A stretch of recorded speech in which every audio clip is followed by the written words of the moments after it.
Guiding Jewels. ان تقرضوا اللہ قرضا حسنا یضاعفہ لکم، اگر تم اللہ کو قرض حسنہ دو گے تو اللہ تمہارے لیے دگنا چوگنا کرتا رہے گا۔ حالانکہ قرض حسنہ کسے کہتے ہیں دنیا میں؟ کہ آپ کوئی سود نہ لیں، اس پر کوئی اضافہ نہ چاہیں، اصل جو دیا ہے بس وہی واپسی کے امیدوار ہو، یہ قرض حسنہ ہے۔ قرض پر کوئی اضافہ ہے وہ سود ہے۔ کل قرض یجر منفعتا فہی ربا، جس قرض کے اوپر کوئی منفعت حاصل ہو گئی وہ ربا ہے۔ قرض حسن کیا ہے؟ بغیر کسی ربا، بغیر کسی سود، بغیر کسی اضافے کے صرف اصل جو زر ہے وہ واپس ملے۔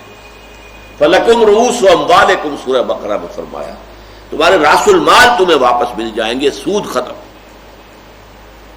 ان تقرضوا اللہ قرضا حسنا، اگر تم اللہ کو قرض حسنہ دو گے، یضاعف لکم، اللہ کا قرض حسنہ جو ہے وہ بڑھتا ہے، چڑھتا ہے، دگنا ہوتا ہے، جیسا کہ میں مثال دے چکا ہوں 700 گنا ہوتا ہے۔ اب اس میں ذرا نوٹ کر لیجئے، اللہ کی رضا جوئی کے لیے مال خرچ کرنے کے لیے کئی اصطلاحات ہیں۔ ایک صدقہ، صدقات، زکوٰۃ، اور ایک ہے یہ انفاق، اور ایک ہے اللہ کو قرض دینا۔ ان کے درمیان فرق کیا ہے؟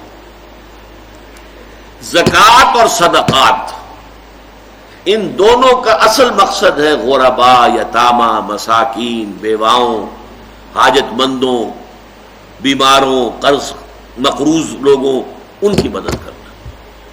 یہ لوگوں کی مدد کے لیے، فقراء کی مدد کے لیے، غرباء کی مدد کے لیے، محتاجوں کی مدد کے لیے، وہ انسانوں کے لیے۔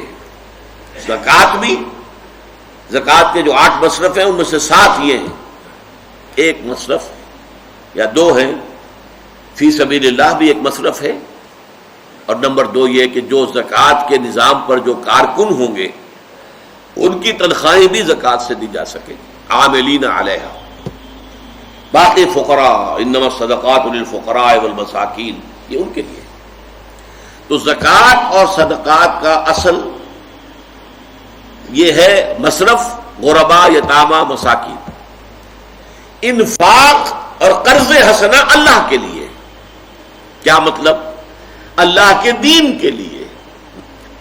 ان تقرضوا اللہ قرضا حسنا، اور یہ قرض حسنہ کا لفظ بالکل واضح طور پہ سمجھ میں آتا ہے نا۔